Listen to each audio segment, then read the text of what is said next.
Alors, Fanny, on va débuter doucement si tu n'y vois pas C'est bien parfait. d'objection. Alors, bonjour à tous, aux gens qui sont avec nous. Bonjour, Fanny. Mon nom est François Bergeron. Je suis conseiller aux études à l'ENAP. Aujourd'hui, je m'entretiens avec Fanny Tremblay-Racicot, qui est professeure à l'ENAP.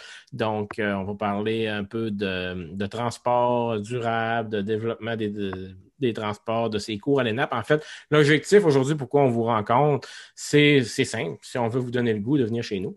On veut vous donner envie de venir nous rencontrer, d'un jour peut-être être dans un cours avec Fanny ou avec d'autres enseignants de l'ENAP, mais peu importe, ce qu'on a le goût, c'est de vous voir un jour. Donc, qu'est-ce qu'on fait aujourd'hui? On fait une discussion. Moi, je suis conseiller aux études, comme je disais tout à l'heure. Fanny est professeure. Donc, on va discuter d'un sujet que Fanny maîtrise très, très bien, enseigne qu'on rencontre même souvent sur la place publique. Là. Donc, et c'est un sujet de l'heure. Donc, voilà, c'est ce qu'on va faire aujourd'hui. Vous allez pouvoir, à la fin, vers 12h45 environ, poser des questions par écrit, soit dans la fenêtre conversée ou dans le Q&R, là, questions et réponses. On a notre collègue Catherine Anger, qui est dans notre équipe aussi de promotion de l'ENAP, qui est avec nous aujourd'hui, qui va lire vos questions. Il va falloir que ce soit des questions qui tournent autour du sujet du jour, mais par contre, si vous avez des questions très, très précises, parce que justement, vous avez le goût de venir chez nous et que vous voulez avoir plus d'informations, on va vous donner régulièrement, là, je vais le répéter, le courriel études au pluriel avec un S à enap.ca. Dites-vous que quand vous écrivez ce courriel-là, il y a toujours quelqu'un qui va vous répondre. Souvent, c'est Catherine, puis sinon, elle envoie ça à une conseillère ou à un conseiller, donc il n'y a aucun problème avec ça. Vous allez avoir une réponse si c'est vraiment sur votre sujet, sur votre admission future, peut-être à l'ENAP. Et pour le sujet, bien, ça va nous faire plaisir de répondre. Bonjour, rebonjour Fanny. Je ne sais pas si tu Bonjour. veux prendre quelques secondes ou quelques minutes d'abord pour nous dire un peu qui tu es à l'ENAP dans notre institution. Oui, bien sûr. Donc, je suis professeure adjointe en administration municipale et régionale. J'enseigne les cours, j'enseignais le cours Transport et aménagement urbain durable qui va être transformé en politique et stratégie pour le développement urbain durable, de un. De deux, mobilisation des acteurs locaux. De trois, analyse des institutions locales et régionales. Donc, j'enseigne l'administration municipale et régionale. Je suis spécialisée en transport et en aménagement. Puis, j'analyse les problèmes urbains sous l'angle des politiques publiques et du management public et aussi dans une perspective multiniveau parce que c'est l'ensemble des paliers de gouvernement qui doivent trouver des solutions aux problèmes urbains. Et qui sont concernés par tous les problèmes ou développement ou développement futur. Donc, c'est pas Exact. donc je comprends que tu t'intéresses pas seulement, même si le transport urbain, c'est beaucoup municipal, je comprends que de toute façon, comme tous les paliers gouvernementaux sont concernés par ça, ne serait-ce qu'au niveau monétaire, au niveau des politiques publiques, au niveau de tout finalement. Donc, tu t'intéresses à tout ça, pas seulement à l'aspect, je dirais, municipal ou gouvernance locale. Absolument, absolument. Puis c'est le grand problème dans l'administration des affaires publiques, c'est de savoir quel palier de gouvernement doit répondre à quel enjeu et ça va varier en fonction du type d'enjeu. Puis c'est ce qu'on OK. voit dans les cours que j'enseigne. Donc, ça, dans tes cours ou dans tes recherches, c'est vraiment justement de voir aussi ces rapports d'influence. On va en parler tout à l'heure, mais qui influence qui a du pouvoir sur quoi, etc. Donc, c'est beaucoup ça Mhm. aussi. C'est pas seulement sur le développement du transport comme tel, mais tout l'aspect vraiment politique puis des interactions entre les différents paliers gouvernementaux là. Absolument. Et les luttes de pouvoir.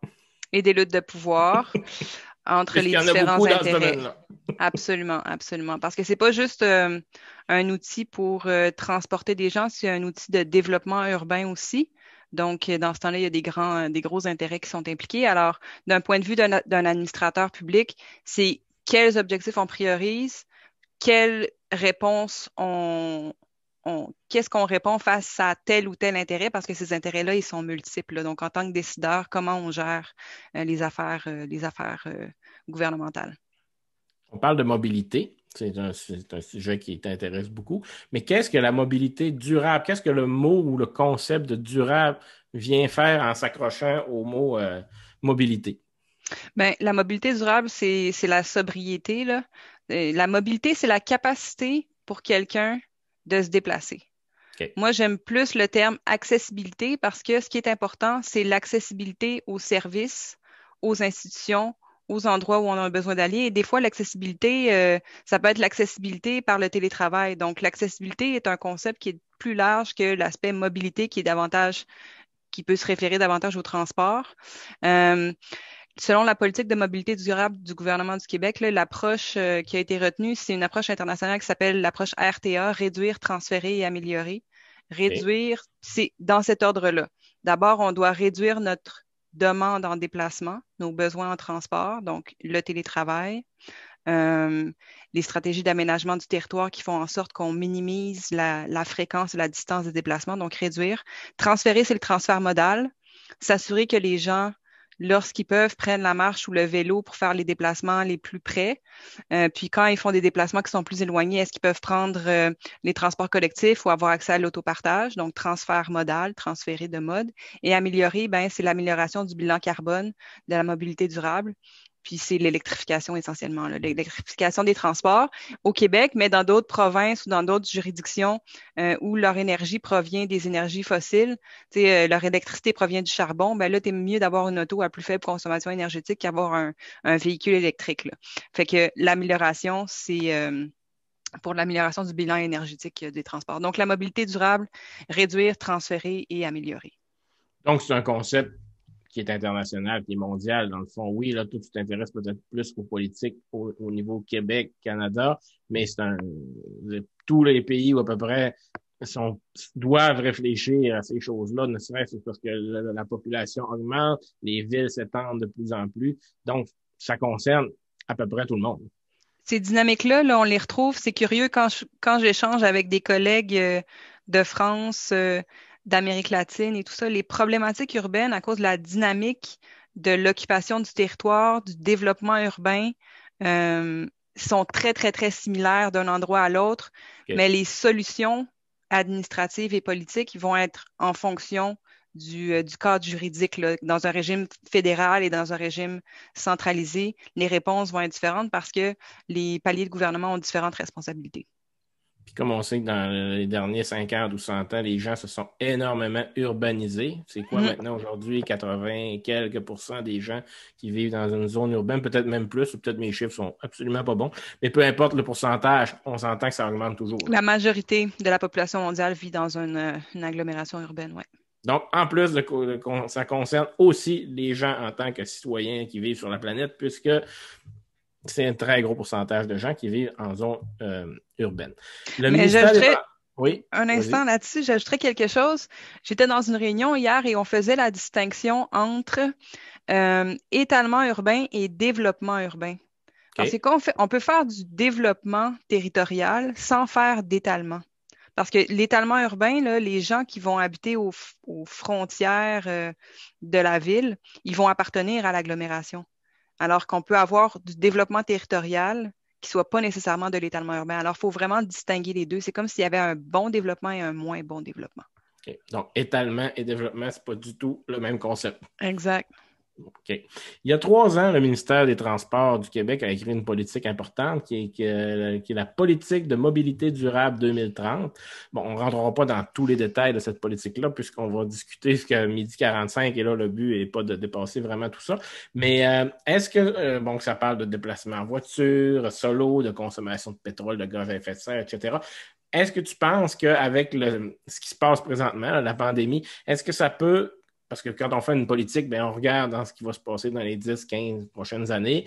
Mais là, il s'est passé quelque chose qui a changé beaucoup je dirais, dans le domaine de la prospective. Là, cette année a changé beaucoup de choses pour ce qu'on avait réfléchi il y a 1 an, 2 ans, 3 ans en arrière.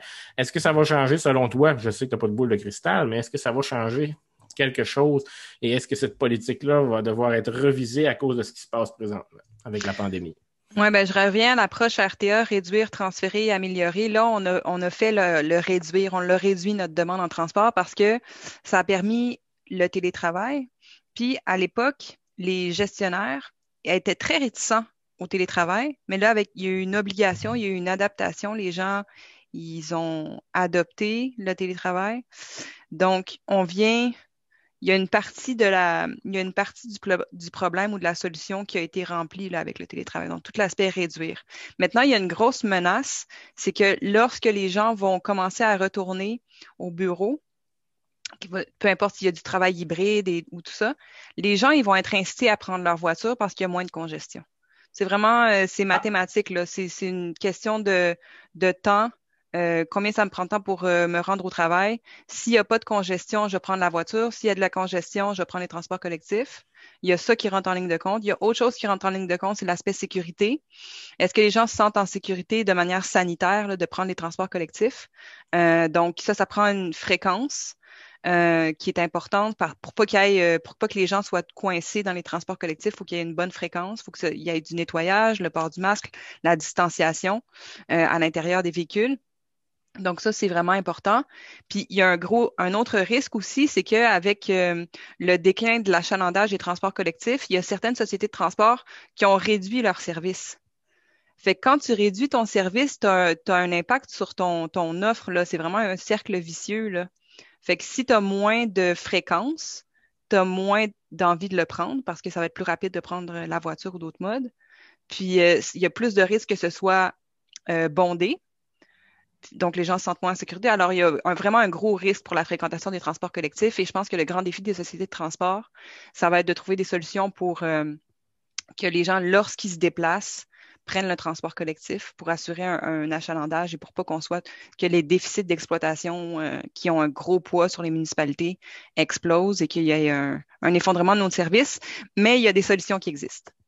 est-ce que ça veut dire, on va prendre un exemple, on va prendre la ville de Québec, par exemple, qui est ta ville d'ailleurs. Je crois que toi-même, tu travailles d'ailleurs au campus de l'ENAP à Québec. Oui, je suis dans mon Euh, et bureau en ce moment. et c'est quelque chose à laquelle tu t'es énormément intéressé. Est-ce que avec ce que tu viens de dire, là, qu'il va probablement avoir des changements, peut-être au début, une augmentation du trafic routier, parce que ça va être plus agréable de prendre la voiture, du moins au début. Là, les gens vont peut-être avoir peur au début de reprendre le transport collectif. Après, ça va peut-être se replacer, mais est-ce que ça veut dire qu'il faut revoir tous les grands projets à Québec, comme par exemple le tramway, le troisième lien, à cause de ce qui est de la dernière année, ou pas du tout, on continue comme c'était, ou Il faut s'adapter, il faut adapter les interventions, je pense. Il faut adapter les interventions. Puis, il faut comprendre aussi, là, pour ce qui est le troisième lien, c'est un troisième lien routier entre Québec et Lévis, là, pour les gens qui ne sont pas de la région oui, de Québec. merci Ce, de ce- spécifier. ce sont des projets d'augmentation de la capacité routière. Puis, il y a un élément fondamental de la dynamique de transport qu'il faut comprendre, c'est euh, l'accroissement de l'offre accroisse la demande. C'est la demande induite en transport. Ça veut dire que c'est contre-intuitif, là, mais c'est très important pour la prise de décision. C'est que lorsqu'une route est congestionnée, ce que où il y a peu de fluidité, ce que les ingénieurs en transport ont tendance à faire, c'est augmenter la capacité pour qu'à court terme, il y ait davantage de flux d'automobiles, puis qu'à court terme, on réduise la congestion. Mais ce que ça fait quand on augmente la capacité routière, c'est que ça augmente là, dans les 5 à 10 ans après l'élargissement, les niveaux de congestion reviennent au même pour quatre raisons. Tu as une augmentation du trafic du transport des marchandises, le camionnage. Tu as une augmentation de l'utilisation de l'automobile. Tu as un transfert modal vers l'auto parce qu'il y a une diminution des temps de déplacement. Il y a des gens qui changent leur itinéraire, puis ça cause de l'étalement urbain en plus de ça. Donc, ça amène aussi des gens. Donc, pour ces raisons-là, c'est pas une solution efficace. Ça crée de l'étalement urbain. Donc, à chaque fois qu'on prend un choix en termes d'investissement en transport, il faut se demander quel problème on tente de résoudre. Là, maintenant, le problème qu'on a, l'approche RTA, OK, on a réduit notre demande. Maintenant, il faut transférer. Il faut que les gens aient un transfert modal vers les transports collectifs ou actifs. Mais comment tu fais ça? Est-ce que c'est en augmentant la capacité du réseau d'autobus ou c'est en offrant du service de transport collectif à des gens qui ne l'ont pas? Donc, c'est tout dans la priorité des choix dans la prise de décision pour répondre à l'objectif. Alors, c'est pour ça que je dis que oui, il faut repenser nos priorités d'investissement en fonction de la problématique actuelle pour que ça Et soit, pour que ça oui, soit des choix et des allons-y. mesures, des investissements qui soient efficaces. Donc, et on peut pas non plus, il n'y aura pas de solution parfaite de toute façon, mais il faut au moins essayer de pencher vers la politique qu'on s'est donnée au Québec. Est-ce que ces concepts-là de mobilité durable, de transport collectif, de transport actif, etc., est-ce que ça s'applique aussi, comme moi je suis à l'ENAP aussi, mais au Saguenay, est-ce que ça s'applique est-ce qu'il y a des réflexions aussi qui s'appliquent, des concepts qui s'appliquent aux régions? au Québec ou ailleurs, là, mais qui s'appliquent là, dans des plus petits centres comme ici à Saguenay ou à Baie-Comeau ou à, je sais pas, moi, est-ce qu'il y a des réflexions ici qui se font de ce côté-là? Oui, c'est sûr que l'enjeu est plus difficile parce que t'as pas assez de masse critique pour avoir un service de transport collectif qui s'approche de la rentabilité. Fait que c'est toute l'idée de la territorialisation des politiques publiques, avoir des mesures qui correspondent à la réalité de ton territoire. Donc, il faut adapter les politiques publiques aux réalités des territoires. Dans les régions où il y a moins de populations qui sont plus excentrées, ben dans ce temps-là, par exemple, ce qu'on voit, les grands employeurs peuvent avoir des flottes de véhicules électriques, peuvent avoir des navettes pour aller chercher leurs employés, puis avoir des solutions, tu sais, du transport à la demande, des choses comme ça. Donc, avoir des solutions qui sont vraiment adaptées au territoire, là, ça fait clairement partie des problèmes et de la solution aussi. Donc, c'est une réflexion qui s'applique à tout le territoire du Québec, du Canada et même partout ailleurs, mais si on s'en tient encore au Québec, donc ça concerne un peu tout le monde, dans le fond. Oui, absolument. Puis dans les milieux éloignés, ben là, c'est peut-être l'électrification des transports qui va être davantage appropriée que dans les centres urbains, là, où ça va peut-être être les stratégies d'aménagement du territoire qui vont permettre de répondre aux problèmes. Si on revient maintenant tu en as parlé tout à l'heure, là, des activités d'enseignement à l'ENAP. Je ne sais pas si tu veux nous parler un petit peu des cours. Par exemple, si on pense au cours politique et gestion du développement urbain durable, qui est un cours, il y a une particularité à l'ENAP, on a des cours aussi de 1 crédit. Dans quelques programmes, là, on doit faire des cours de 1 crédit. Ça en est un, celui-là. Je ne sais pas si tu peux nous parler un peu à qui ça s'adresse, qui ça va intéresser, etc. J'imagine que, comme on le dit depuis le début, c'est un sujet qui concerne à peu près tout le monde. Donc, tu vas peut-être me dire que ça concerne tout le monde et que ça va peut-être intéresser tout le monde, mais plus particulièrement, est-ce qu'il y a des gens qui ont Le plus de profil, peut-être intérêt? Le profil, peut-être, oui. ouais, le profil des étudiants à l'ENAP, c'est hyper intéressant parce que généralement, la majorité des étudiants sont déjà en poste dans la fonction publique au niveau municipal. Donc, la majorité de mes étudiants travaillent dans une MRC, dans une municipalité. Il y a des gens qui proviennent du réseau de la santé et de l'éducation. Tu sais, dans les hôpitaux, il y a des flottes de véhicules pour les employés aussi. Fait que généralement, mes étudiants, soit ils évoluent dans le milieu municipal, soit qu'ils évoluent dans un milieu connexe où ils ont des problématiques de transport. Généralement, ce sont des gestionnaires aussi. Donc, les étudiants qui s'inscrivent au cours, soit qui ont des raisons professionnelles ou des raisons personnelles de suivre les cours, parce que ça leur intéresse, là, ça les intéresse. Puis ça touche aussi la question du développement urbain durable. Euh, urbain durable, analyse des institutions municipales et régionales, mobilisation des acteurs locaux. On touche à une panoplie de sujets. Transport, aménagement, gestion des matières résiduelles, économie circulaire, agriculture urbaine, grands parcs, infrastructures de loisirs. Fait que les étudiants, ils évaluent, ils analysent les problématiques auxquelles ils font face dans leur travail à partir des théories, des concepts qu'on voit en classe qui leur permettent de mieux comprendre, d'analyser et de trouver des solutions aux problèmes auxquels ils font face, soit dans leur environnement professionnel, dans leur environnement personnel, dans leur environnement politique. Il y a aussi des gens qui sont en politique active, qui suivent les cours. Donc, pour penser, concevoir leur stratégie, concevoir une politique publique, moi, je retourne toujours à quel est l'objectif? C'est quoi votre problème? Quand on définit bien un objectif, là, on peut déterminer une théorie là, de la politique là, une théorie du changement de la politique pour atteindre des objectifs. Fait que Donc, ça va intéresser autant de personnes qui s'intéressent plus au côté urbaniste que du côté aménagement, que du côté politique, que du côté sociologique. Donc, ça va intéresser tous ces gens-là, puisque c'est à peu près, je viens de nommer plusieurs sciences, mais c'est toutes des sciences qui sont concernées, dans le fond, par le transport. oui, on traite aussi des questions fiscales et Du développement financières. urbain, je veux dire, pas du transport, parce que c'est le développement urbain en général. Mais dans le cours développement urbain durable, ça va être des séances thématiques. Il y a des séances qui sont prévues pour le transport, il y a des séances qui sont prévues pour l'aménagement, il y a des séances qui sont prévues pour la gestion de l'eau, gestion des matières résiduelles, agriculture urbaine, économie circulaire. Puis là, on va voir quelles sont les politiques et les pratiques de gestion qui permettent d'atteindre ces objectifs-là, les meilleures pratiques. On parle aussi, tu nous as parlé au début, d'analyse des institutions locales et régionales, qui est un autre cours, lui, de 3 crédits que tu as donné ou que tu vas donner à l'ENAP. Celui-là, est-ce que c'est un peu le même genre de contenu? Parce qu'on parle encore, évidemment, là, des institutions locales, plus locales et régionales, mais sûrement qu'on parle aussi quand même de leur interaction avec les niveaux supérieurs, etc. Donc, encore une fois, j'imagine que ça concerne beaucoup d'aspects de relations entre les divers paliers de gouvernement.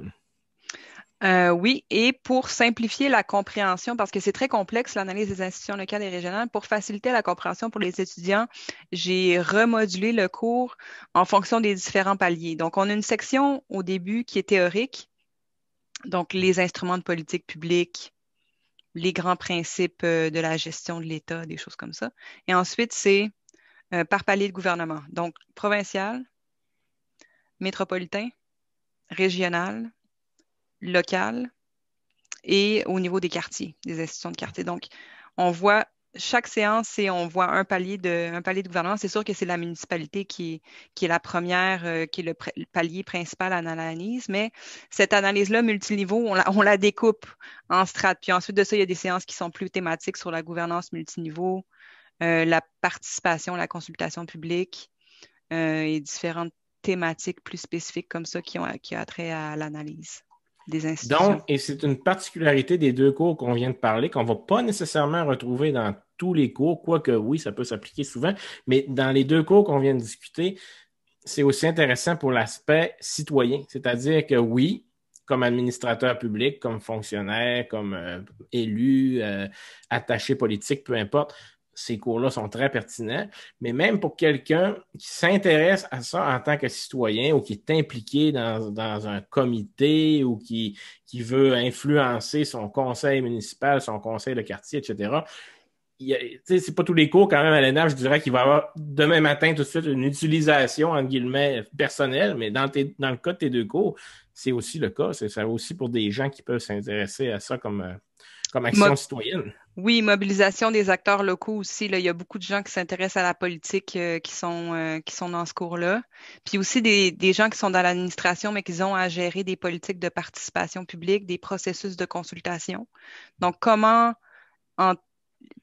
animer des rencontres, comment gérer des participants qui sont conflictuels, comment aller chercher des participants qui participent jamais, qui s'en foutent, comment gérer la mobilisation des acteurs locaux. Donc, la consultation, la participation, les partenariats aussi, parce que dans la gouvernance multiniveau, il y a énormément de partenariats qui se fait. Comment on choisit nos partenaires, on gère nos partenaires.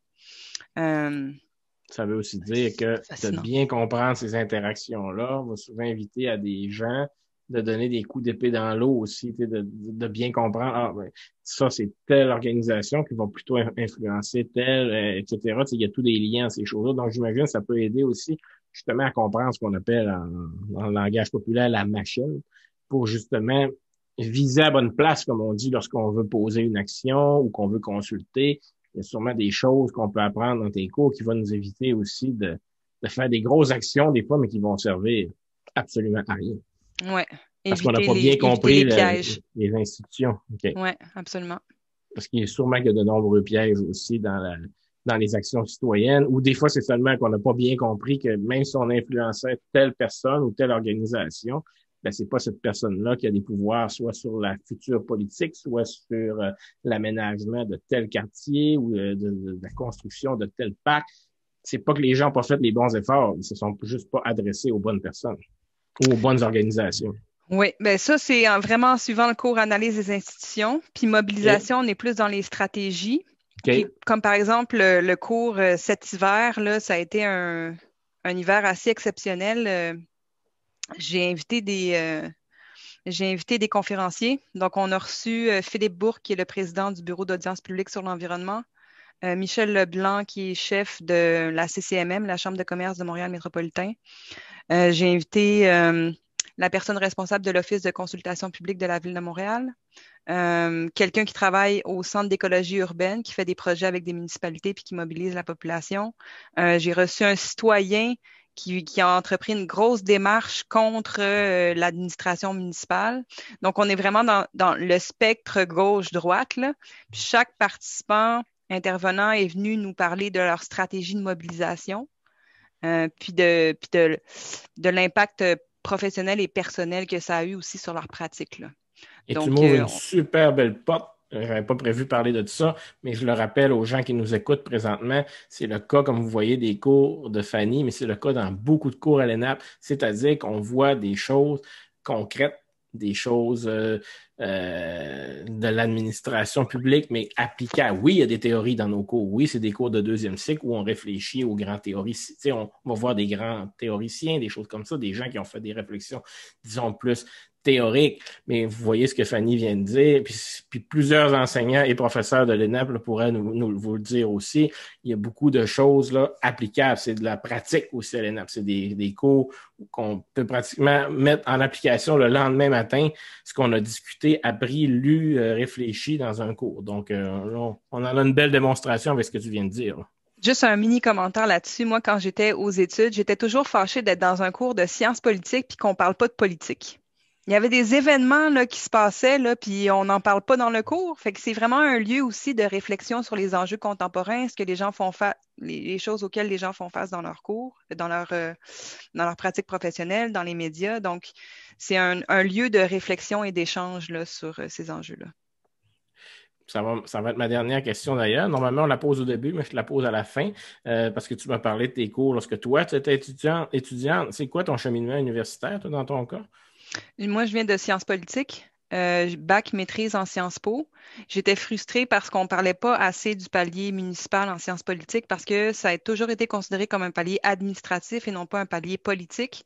Donc, je voulais avoir une scolarité juste sur les problématiques urbaines. Donc, je suis allée faire mon doctorat en études urbaines. Les études urbaines, c'est pas une science, là, ce sont des études urbaines. Il y a géographie, sciences politiques, sociologie. Donc, c'est vraiment multidisciplinaire. Je l'ai fait à Temple University à Philadelphie. Puis aux États-Unis, les grandes théories sur le pouvoir urbain, la politique municipale émanent des États-Unis parce que les villes américaines sont très fortes, sont sous le home rule.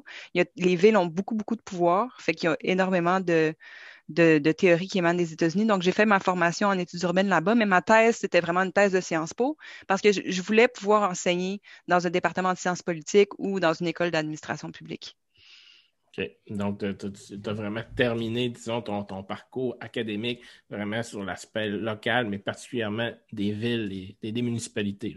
Oui, puis j'ai un postdoc aussi en intégration, aménagement, transport à la chaire Institut de l'ESG-UQAM. Puis j'ai fait un an de politique aussi avant d'être embauchée à l'ENAP. OK. Donc, De tu politique connais active. très, très, très bien ton sujet. Donc, voilà. Mais merci beaucoup pour Merci. On avait, écoute, on est pile dans les temps. Pour ça, j'avais dit 30 minutes et ça fait exactement 30 minutes. Il nous reste une quinzaine de minutes. C'est là que ma collègue Catherine va peut-être venir nous donner un coup de main parce que Catherine a vu passer les questions. Je vois que je peux même moi aussi les ouvrir. Donc, oui, Fanny, qu'est-ce qu'on va faire présentement? Est-ce que Catherine peut nous dire s'il y a eu des questions pour Fanny? Oui, effectivement, c'est donc plutôt 2 questions. Alors, pensez-vous que ces politiques de transport appliquées au Québec peuvent être appliquées dans les pays en développement, Afrique subsaharienne en particulier? Dans la mesure où ce sont les mêmes problématiques de gestion, je ne suis pas certaine parce que je ne me suis pas intéressée à l'Afrique subsaharienne. Mais dans la mesure où il s'agit de grandes infrastructures publiques, peut-être, mais je pourrais pas dire, je me suis pas assez penchée sur cette question-là pour pouvoir répondre adéquatement à cette question-là. Par contre, il peut sûrement avoir des inspirations, comment on est arrivé à telle réflexion, ces choses-là. Ça, oui, sûrement. Tu sais, l'aspect plus sociologique de la chose, probablement, est plus applicable un peu partout. Mais comme tu dis, tu n'es pas une spécialiste, dans le fond, de ces problèmes-là sur d'autres continents, par exemple. Oui, mais dans les continents développés, oui. Mais dans les continents moins développés où il y a un déficit d'infrastructure, là, ce sont des mécanismes de financement qui sont différents. Mais je suis certaine que pour quelqu'un qui vient de ces régions-là, C'est toujours intéressant d'avoir d'une perspective nord-américaine et de se pencher sur la question et de voir, d'évaluer dans quelle mesure ces pratiques-là américaines, nord-américaines sont applicables. La question mérite d'être posée, donc Tout à à vous de fait. nous le dire. Catherine, est-ce qu'il y avait d'autres questions? Oui, au niveau des concepts, donc les concepts tiennent-ils compte des personnes à mobilité réduite, étant donné que ces dernières sont plus exposées au COVID? Hum, c'est une bonne question. Les personnes à mobilité réduite, je pense davantage au concept de rue complète. Donc ça, c'est une stratégie d'intégration, transport et aménagement. Le concept des rues complètes, c'est quand on fait tout renouvellement d'infrastructures routières, municipales, on doit prendre en compte l'ensemble des usagers et l'ensemble des modes, incluant les personnes à mobilité réduite. Donc, on peut l'aborder à travers le concept de rue complète. Les sociétés de transport collectif aussi, là, toutes les nouvelles flottes sont adaptées aux personnes à mobilité réduite. Donc, puis dans un contexte de pandémie où ils doivent être davantage en sécurité, ben là, il faut s'assurer qu'il y ait davantage d'espace pour que ces personnes-là puissent respecter une certaine distanciation physique là, à Puis l'intérieur des transports collectifs. question de curiosité, une rue complète, en 4 mots, ça veut dire quoi? Une rue complète, c'est ensemble des modes, ensemble des usagers. Piétons, vélos, voitures, mais pour que les rues, ce soient des milieux de déplacement, mais des milieux pour les individus et pas juste pour les voitures, là. OK. Et donc, que je sois une personne à mobilité réduite, que je sois en vélo, que je sois en voiture, je devrais Les normalement enfants, être les personnes bien âgées, accueilli. Je devrais être ouais, bien accueilli, entre guillemets, par cette rue-là, là. Je devrais pouvoir être y en sécurité. circuler, être en sécurité, et pouvoir l'utiliser, peu importe mon mode de transport, Exact. de transport individuel. OK. Et Catherine, est-ce collectif. qu'on est collectif, mais je veux dire, c'est pas chaque rue nécessairement qui va avoir un tramway dans une rue complète, j'imagine. Ouais, effectivement. Mais il peut y avoir des bus, etc. Oui, Excellent. c'est ça. Est-ce que, Catherine, il y avait d'autres questions? Non, pas d'autres. Ah oui, excusez-moi.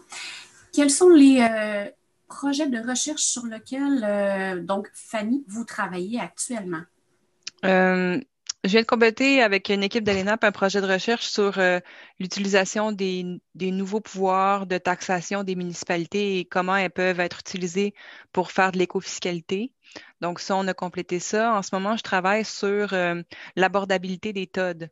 Donc les TOD, c'est les Transit Oriented Development, c'est les développements immobiliers le long des corridors de transport en commun ou dans un rayon des stations. Puis je m'intéresse aux instruments de politique publique et aux stratégies que les villes canadiennes utilisent pour s'assurer qu'il y ait du développement abordable dans les TOD, parce que ça a un impact sur la fréquentation des transports collectifs. Donc, quand tu as généralement, vu que les terrains sont plus chers, ce sont des condos de luxe, de plus haut de gamme qui sont construits euh, le long des corridors puis dans les TOD. Fait que ça fait une perspective d'inéquité envers l'accès au transport collectif parce que les gens qui ne peuvent pas se payer ces condos-là ne peuvent pas y habiter. Puis, il faut garantir aussi un accès à tous aux infrastructures de transport collectif, surtout ceux qui en ont besoin. Puis, dans la littérature, ce que ça nous dit, c'est que quand tu as des condos de luxe, tu vas avoir un plus grand transfert modal, mais quand tu as du logement abordable, ça augmente la fréquentation de ton transport. Fait que ça peut informer la prise de décision. Parce que quand tu as des problèmes d'achalandage, ben là, tu vas mettre du logement social et abordable.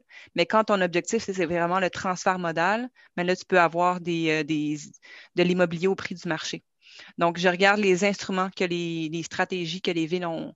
De un, est-ce qu'ils prennent ça en compte? La réponse est non, pas tant.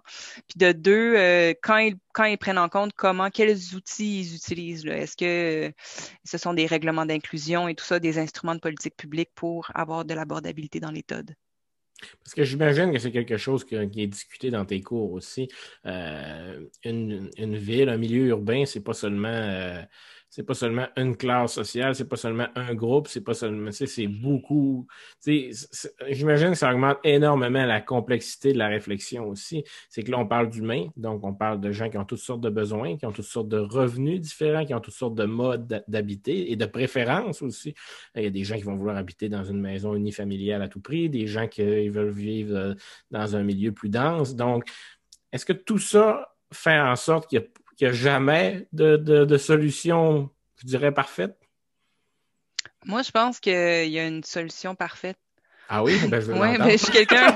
Non, mais je suis j'écoute. vraiment quelqu'un qui est idéaliste, là. Tu sais, qu'on dit, il n'y a jamais de tracé optimal, il n'y a jamais de nanana. Je pense qu'il y en a un, en fait. Je pense qu'il y a une façon, mais il faut bien poser la question. En fait, pour la question de l'inclusion de tous dans la ville, ça passe beaucoup par l'accès à la propriété, puis l'accès au logement abordable. Puis ça, il y a des programmes pour l'accès à la propriété qui peuvent être mis en place pour que les gens les jeunes familles, par exemple, qui veulent acquérir une première propriété, sont obligés de s'étaler parce que c'est drive until you qualify. Conduis jusqu'à temps que tu puisses te payer ton hypothèque. Mais pour répondre, oui, ça, c'est un état de fait. Fait que pour répondre à ce problème-là, ben là, il faut mettre en place des programmes d'accès à la propriété pour que ces familles-là puissent trouver une propriété dans des zones qui sont plus centrales. Donc, pour réduire l'étalement urbain. En fait, on peut tendre vers la perfection, on peut tendre vers la solution. Tu sais, il n'y a rien qui est une fatalité là, dans la vie. Là. OK, donc il y a vraiment beaucoup de place à l'amélioration encore. Oui, absolument. Catherine, est-ce qu'on prend une dernière question s'il y en a? Sinon, je vais vous parler pendant 1 minute seulement de l'ENAP, mais s'il y avait une petite dernière question, moi, je suis bien prêt à la prendre. Sinon, c'est mon tour. Oui. Est-ce que la perspective américaine de développement municipal peut-elle appliquer dans un État unitaire comme Haïti, par exemple, tenant compte que les États-Unis sont un État fédéral?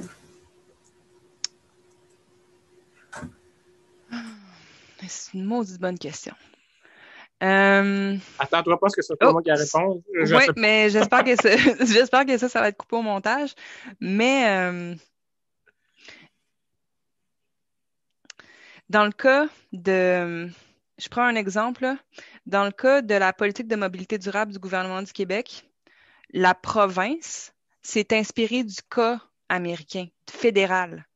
Ça veut dire que même si on ne peut pas répliquer exactement ce qui a été fait parce qu'on est dans un autre régime, les solutions qu'un palier a adoptées peuvent être adoptées par un autre palier. Ça veut dire que l'État central haïtien, qui a 2 paliers, là, municipalité, État central, s'il y en a un, là, je ne sais pas dans quel contexte là, l'État haïtien s'est reconstruit, mais les solutions qui sont adoptées au palier des États américains pourraient être adoptées au palier fédéral, là, ou pas fédéral, ou l'État central haïtien.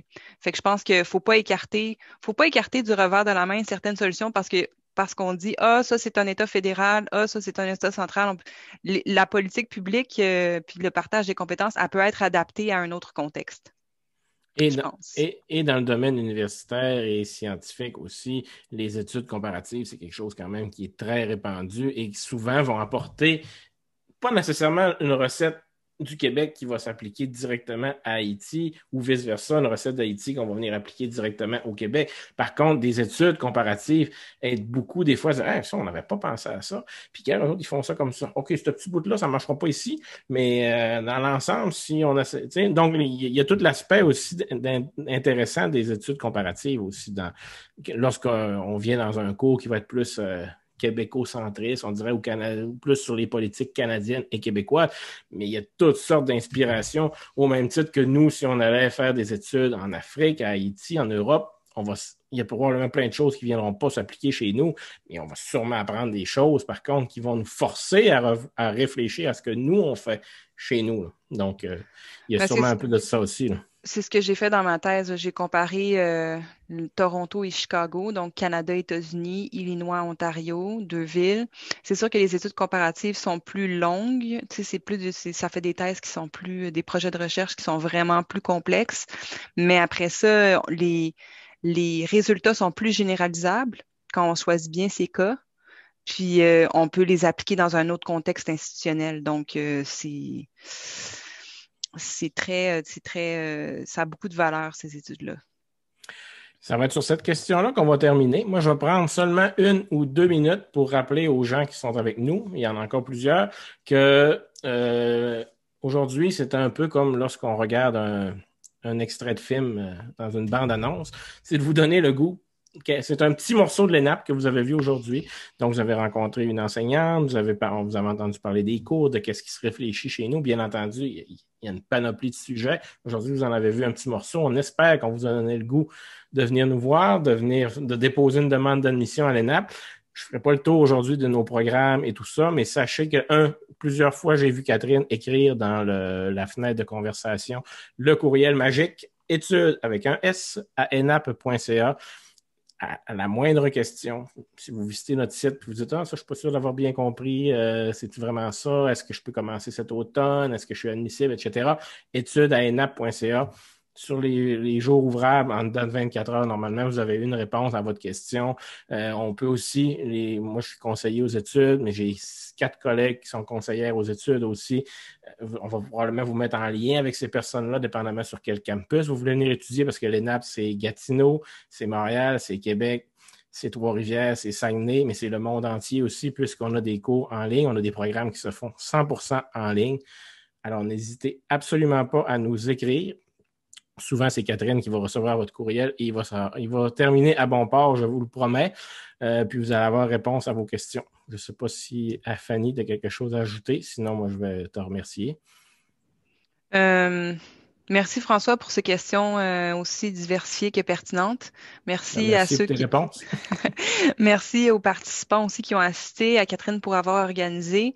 Puis j'invite tous ceux là, qui sont intéressés à communiquer effectivement à l'équipe des études qui répondent de manière assez efficace. Puis au plaisir de vous croiser dans les salles de cours.